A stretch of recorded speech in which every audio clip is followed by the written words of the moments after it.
Be careful with the bro hugs during today's football game. You never know who's watching. I'm Charlie Sykes, and Sunday Insight starts right now.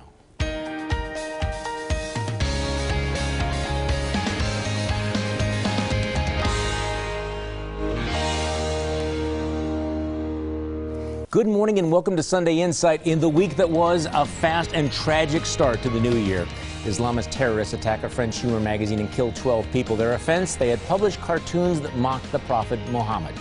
In Washington, Republicans take control of the new Congress and the president begins issuing veto threats. A bitter, deep chill hits our area, closing schools across the area and reminding us of the concept of wind chill. The Dallas Cowboys beat the Lions for a chance to come to Green Bay today, and perhaps the most memorable and troubling scene from the game, this shot of New Jersey Governor Chris Christie trying to bro hug owner Jerry Jones. Oh, that's just... That led Wisconsin Governor Scott Walker to put out this tweet. This, he wrote, is the type of owner that I'll be looking to hug after a Packers win on Sunday. He owned Christie.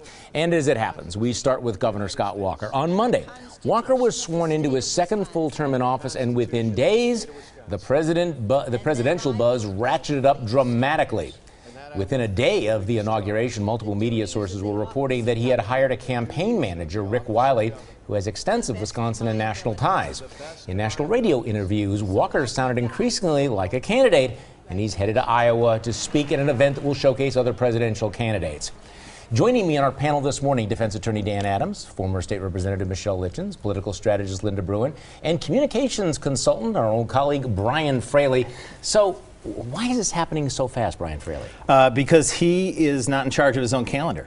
The presidential campaign has begun, and if he wants to be a legitimate contender, a legitimate person in the mix, he has to be making these moves now. Whether or not he announces, waits till June to announce, is one thing. He can't wait until June to be organized. Okay, so did Jeb Bush move the calendar up? I don't know that it's Jeb Bush. If it wasn't Jeb Bush, it was going to be somebody else. I mean, somebody's obviously going to be first. 4 years ago or 8 years ago, this was already going on at this point. So the fact is, modern American politics, it's a 2-year presidential campaign. Okay, Dan Adams. Well, hey, he could be going to Iowa for different reasons. I mean, Des Moines is kind of the Boca Raton of the grain belt, right? That's what we always say.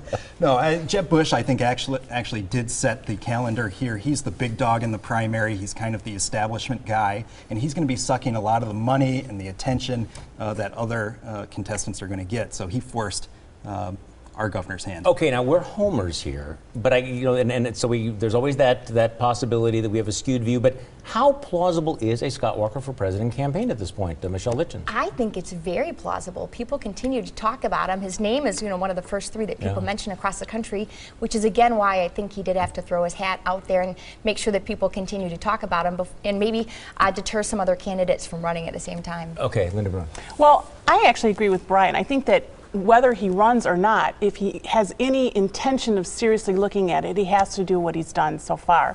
And I don't think it automatically means that he runs, but obviously if he had no intention of running, he wouldn't be doing any of this. I also think that in addition to some of the folks you guys have mentioned as pushing him into this, you've got Huckabee starting to move, Christie, Santorum, all of them are starting to gear up. Okay, so, but what effect does this have on the legislative session? Because I think a lot of the conventional wisdom had been that you go through the legislative session, you pass the budget, and then you begin to talk about the presidential race. But now you have this thing ratcheted up before the State of the State address, before the budget address, before these legislative debates. What effect does this have on the legislative process? It has a significant effect. I think if he had his druthers, he would wait until the budget was done, but he can't. Look, there's discontent, and there always has been tension between the Assembly and Senate Republicans. That hasn't changed with a new, more conservative Senate. What kind of could soothe that over is if you had forceful leadership from the East Wing. If he is gone, if that creates an absence, look for those tensions to really bog things down. Yeah, I don't think the governor is going to be gone much. I think he's going to play a very active role in this budget because he wants to make sure it's balanced. He reduces some taxes, provides the services that he has to, so he can tell his story to the rest of the nation. But then the entire budget then is seen through this prism of this presidential campaign. I don't think that's a bad thing. Yeah. I don't. I think the taxpayers are going to benefit from that. I think he's going to do the right thing for the state of Wisconsin because that's going to help him be successful in his campaign. Yeah, and I think the governor, even though I do believe he will have to be gone more than he would normally, I do think that he can parlay what he's got. He's a Wisconsin leader who's a likely presidential candidate. He can tell those Republicans to get in line and agree with each other and figure something out, because otherwise they make him look bad nationally. My main concern, again, and I think I said this late last year, is that I'm concerned that he's going to peak too soon. That, you know, the faster you come out of the blocks, the more targets you have on your back. We know he's steady, right? Right. So he won't be fazed by that. I think right now around the country, if you polled Republican activists, Walker's everybody's second choice. That's not a bad place to be right now. No, and that's a scenario you can lay low. Envision, that these other big guys blow each other up. Okay, you and I last Friday were looking at a video of the Wall Street Journal editorial board, and they were scratching their heads about, okay, so if Scott Walker wants to run for president, and, you know, largely based on a lot of the success he had with Act 10, why is he dragging his feet on right to work? Why is he reluctant to do that? And the consensus of the editorial board of the Wall Street Journal seemed to be that this would not help him in a presidential campaign. This would be a net negative. He needs to get behind it. It's something he's been behind his entire legislative career. I think advisors are telling him, you don't want to look like the person who's always for acrimony, and so take it easy, but I think that's bad advice. Okay, so what has your glass half full and what has your glass half empty this week? Let's go around the table. Dan Adams, you're first. Charlie, my glass is half full because this session, state legislators are taking on the tough issues surrounding school accountability. This promises to be a vigorous policy debate that could result in better educational outcomes for Wisconsins, and specifically Milwaukee's kids. My glass is half empty because while school accountability could mean drastic changes for Milwaukee's schools, the city's legislative delegation is indicating they will cross their arms on the sidelines, content to mouth the teacher union's tired anti-reform mantras. Michelle Litchens. Well, my glass is half full because we are warming up from the bitter cold of last week, but it is half empty because I really would have enjoyed watching the Cowboys play in Lambeau Field in negative temperatures. Linda Bruin. Well, my glass is half empty because someone carved a hate message on a Colorado gay couple's front door. But my glass is half full because the couple posted a funny response which went on Facebook and has been positively received by millions of viewers from around the world. Brian Fraley. My glass is half full because I'm on today's show and I was able to visit with some friends here at the TMJ studios beforehand. But my glass is half empty because I had to navigate the poorly maintained Milwaukee City streets to get here. No salting the side streets. What gives? Well, my glass is half full because the legislature is, as Dan said, getting serious about school accountability. It's half empty because the bill in the state assembly ends up giving more power, not less power, to the educational bureaucracy. How is that a good thing? Next on Sunday Inside, how do we respond to the cold-blooded terrorist attack against a satirical magazine in Paris?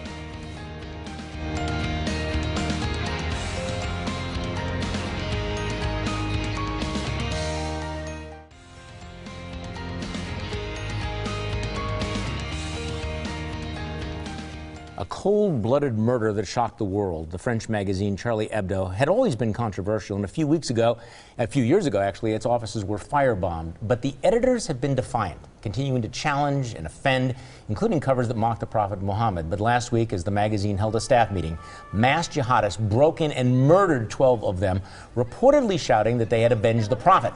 The terror attack was clearly aimed at the West's commitment to free expression, but in the aftermath, a lot of news outlets refused to run images of the cartoons at the center of the story, and some critics said that represented a cave-in and handed the gunman exactly what they wanted. So, your take, Dan Adams, should the Western media have run those cartoons or not? Do you mean these? Yeah, this? exactly that so. one? I think we should all embrace this. You know, if you speak French, I apologize because there's a French curse word, but I think we should all embrace the victims of this attack, and we should all push back on any fanatical, totalitarian person that tells us what we can't say. You know, this whole show that we're on every Sunday, you know, I disagree with Michelle a lot, but the fact that we can have a conversation and not go out and be met with violence is really special. So I stand in solidarity. I hope everyone else will as well.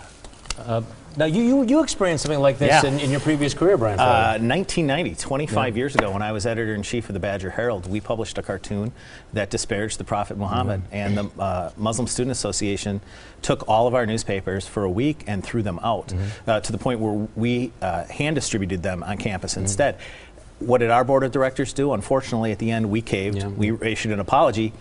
During this whole confrontation, I was visited by some of our friends in the federal government, law enforcement, who told me not to take these threats idly. I had a couple of death threats on my phone and the like, and they said, this is the real deal.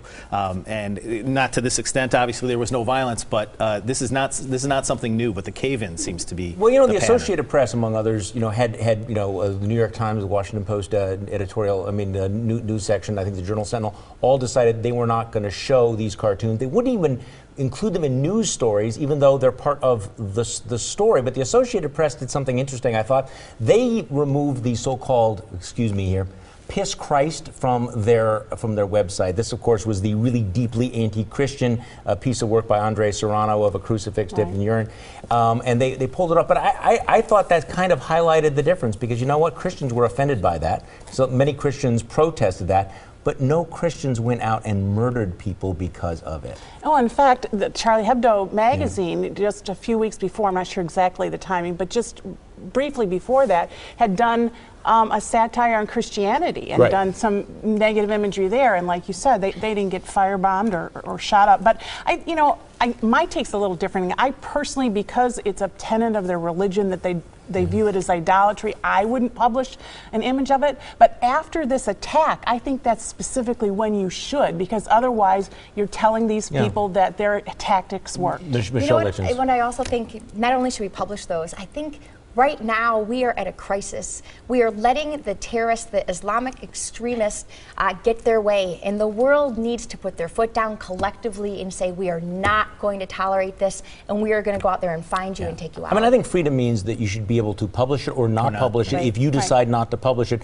But if you decide not to publish it because you are afraid, then they got what they wanted. Now, you may not want to hear it, but we're going to tell you anyway. Let's hand out some unsolicited advice. Dan Adams, you go first. To reform-minded state legislators, if you're truly committed to public service, how about getting rid of your own defined benefit pension plans, changing to a defined contribution plan would show you're in the legislature for the right reasons? Michelle Lichens. To the French police, arm your officers. The policewoman and traffic officer first on the scene of the terrorist attack were unarmed. One was killed and the other was wounded. 2 other officers tried to help, but they were also unarmed, so they ran for their lives on their bicycles.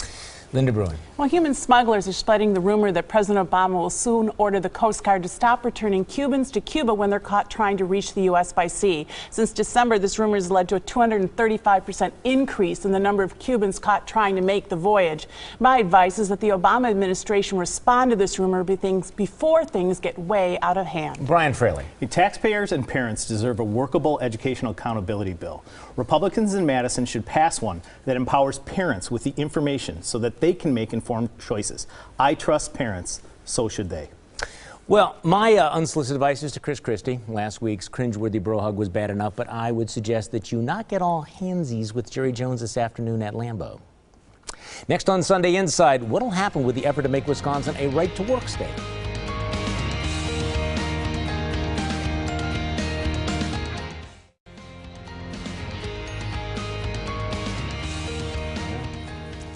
Just a few weeks ago, right-to-work looked like it was on the fast track here in Wisconsin. Now, right-to-work legislation says that no one should be compelled to join a union unless they choose to do so. And in recent years, a number of states in our area, including Michigan, Indiana, and Iowa, have adopted right-to-work laws.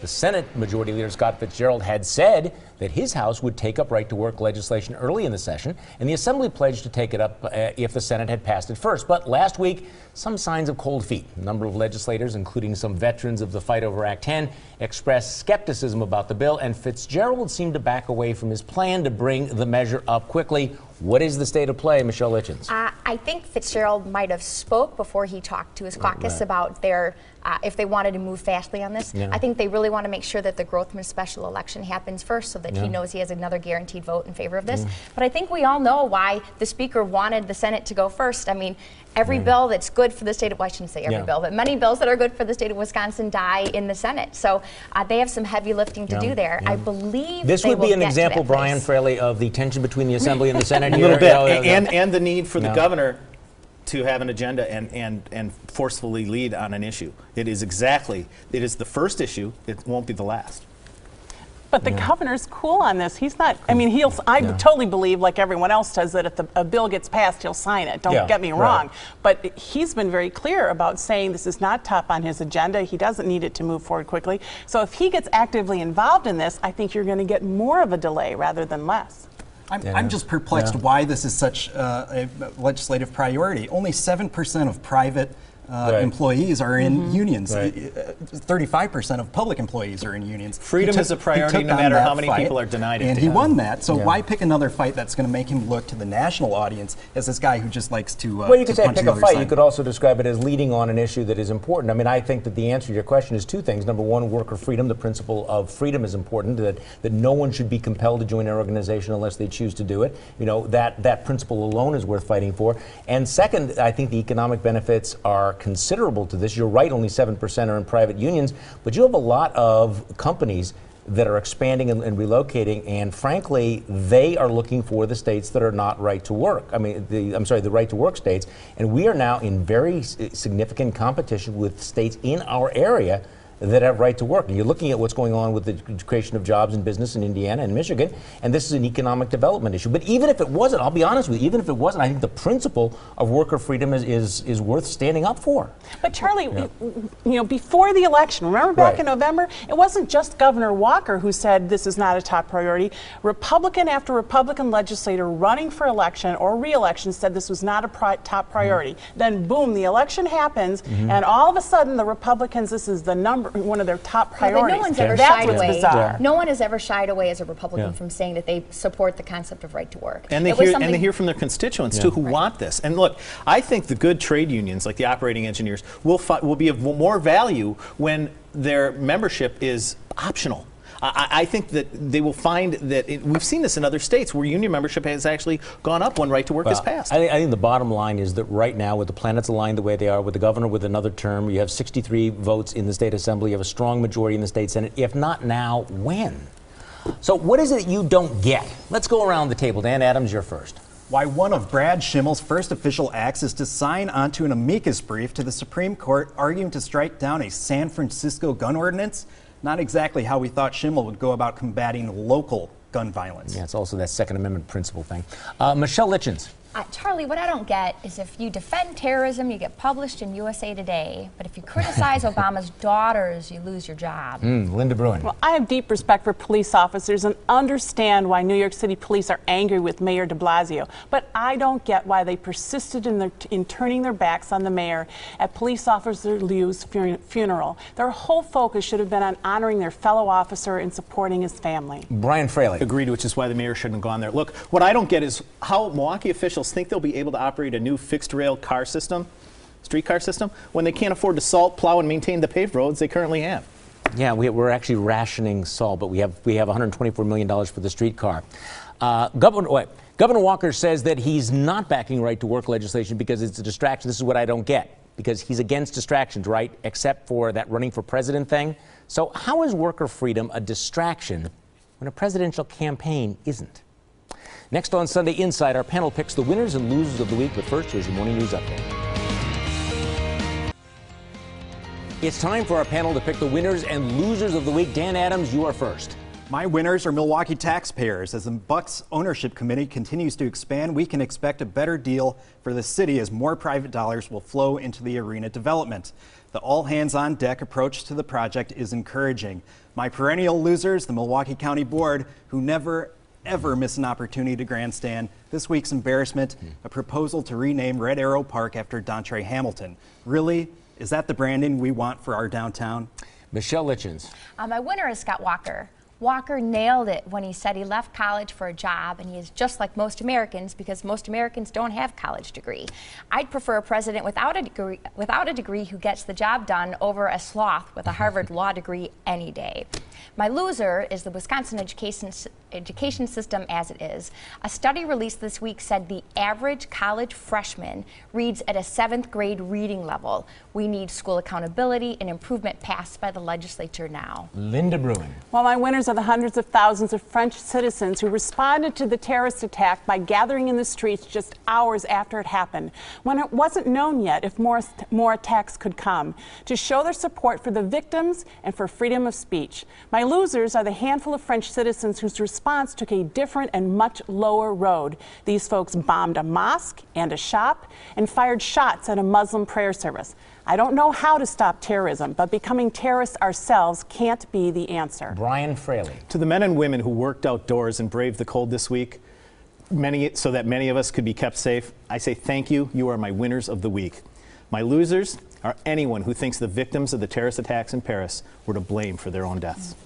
Well, my winner, the courageous journalist of the French satirical magazine Charlie Hebdo. Its publisher once said, "I would rather die on my feet than live on my knees," and he died last week, a martyr to free expression and a free press. The losers, all of the mainstream media outlets who claimed to stand with those dead journalists, but then refused to even run images of the cartoons and stories they gave their lives for. Pictures like this. Join me for my radio show Monday morning on News Radio 620 WTMJ from 8:30 until noon. Have a great week and go Pack.